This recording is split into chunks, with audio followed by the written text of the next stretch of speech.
Hello guys, my name is Almeida and this is the first set of videos uh, that I'll be explaining what are VPCs and how to create them. So in this first video I'm going to talk about the creation of VPCs and subnets. So before we go to the hands-on, I'm going to explain a little bit of theory. So first of all, VPC stands for Virtual Private Cloud. So it is going to enable us to create our own resources in our virtual network defined by us, of course. So by default, if we don't specify a VPC or we don't create it, everything that we create on AWS, on Amazon, it's going to be placed on the default VPC. And it is not a good practice to do this because especially when we are designing or an organization cloud infrastructure and because of security concern and stuff, it's a good practice to create our own VPCs and place everything there. So as I said before, uh, everything that we are going to create in the our on our VPC is it's going to be isolated from the rest of the AWS cloud. So when we create a VPCs, we must specify a range of IPs, and this range is going to be specified using a CIDR, classless interdomain routing.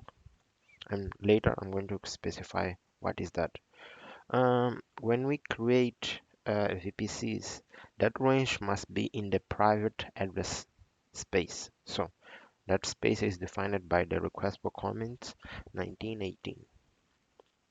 And when we define a VPC range of addresses, it must not overlap with our on-premise data center because, for example, in the future we may want to connect them, our VPC and our on-premise data center. So it's a good practice to not choose. It's a good practice to choose non-overlapping spaces. Also, um, yes. So what is a classless interdomain routing? It stands for classless interdomain routing, and it helps us define a block of address that it's going to be used.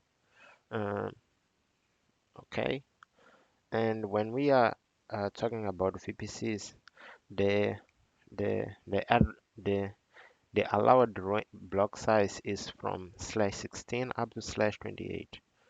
So we have to note that. For example, we have an example here. It's a /16 address, 10.0.0.0. So we have the subnet mask here. The subnet mask is going to be 255.255.0.0. And by having these CDR, the a address range is going to be from 10.0.0.0 up to 10.0.255.255. And to have the total number of addresses here, we have 65,536 addresses. So this lesson is not about IP addresses, but if you want to have one, you can leave a comment and I will happily make one for you. And the another example is this one. But also you can check this an online tool we can use, for example, for this one. We can copy this address and go and IP calculator, for example. I like to use this one. By specifying an address, we can have that one was a /16. We choose here. It's going to give all the details about. Sorry, that one was a /20. It's going to give us all the details about the address. So this is the first usable one. This is the network, and this is the last one. Okay. and continuing here, and we have, okay. Then we have subnets. Uh, Subnets is a subset of ranges uh, of IP in our VPC. So when we are defining the subnet CDR, it must it must it must be in our VPC CDR. It must not be out of it. And next, when we create a subnet, a subnet is going to be within only one AZ. And depending on the configuration of our subnet, it can be public, private, or VP only. Public, it means that we are going to place there public resources, for example, our Bayesian host, our load balancers, and it's accessible through the internet. The private one, it is where we're going to place our servers that cannot be accessed directly through the internet. And VP only means that it's a when we establish a site-to-site VPN connection, the VPN subnet is going to be on our data center. So on our data center or in other VPC. So when we have a sub subnet on our VPC, we must have in account that 5 addresses must not be used. For example, if we have dcdr/24, the first address must not be used because it is reserved for the network address. The second one that cannot be used is it's reserved for the VPC router. The third one, it's reserved for the DNS server uh, provided by AWS. And the fourth one is for future use, the reserved for future use. And the last one is for broadcast, but uh, on our VPCs do not support broadcast. And when we have a VPC spans across all AZs in our region. So we have something like this. So in our hands-on, we are going to create a VPC and create two different subnets in a single AZ. So we are going to have a public subnet and a private subnet. So let's go into that. So I'm already here on the console. I'm going to search VPC. Mm, if we go to here to your VPCs, we can see here that we have here the default. This is the default VPC, as we can see here.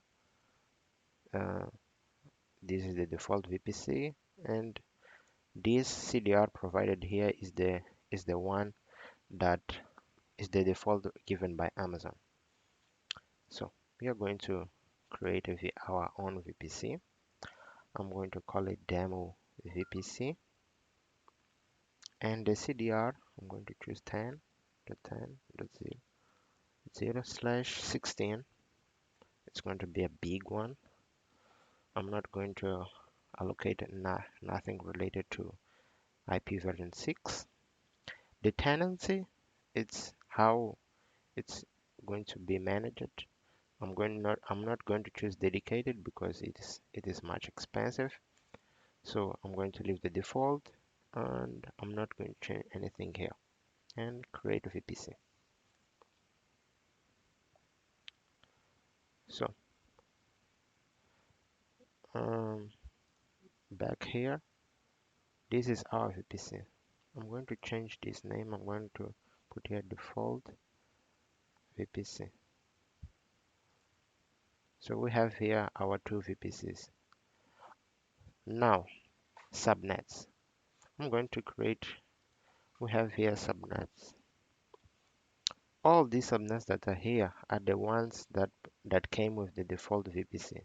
So I'm going to filter them by demo VPC. And as you can see, we don't have any VPC.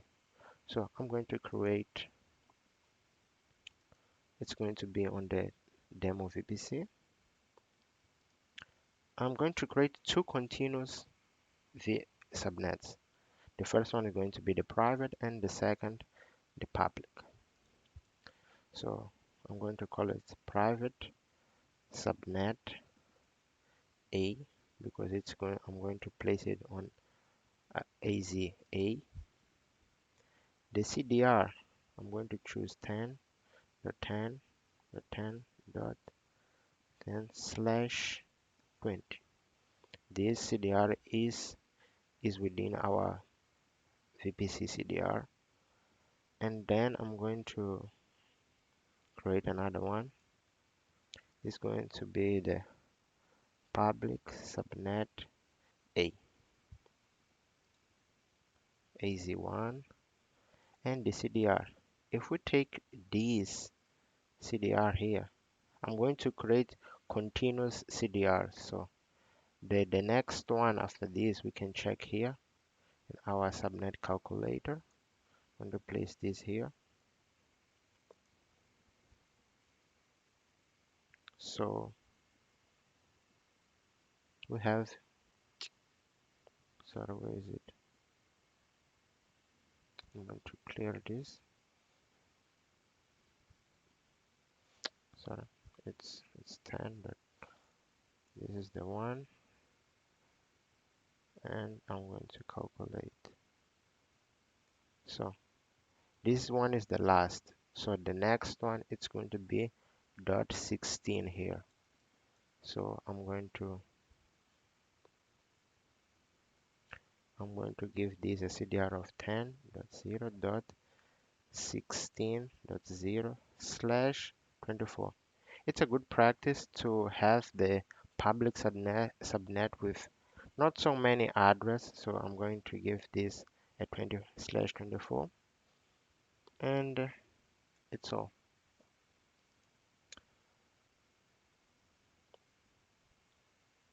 And we have here our subnets.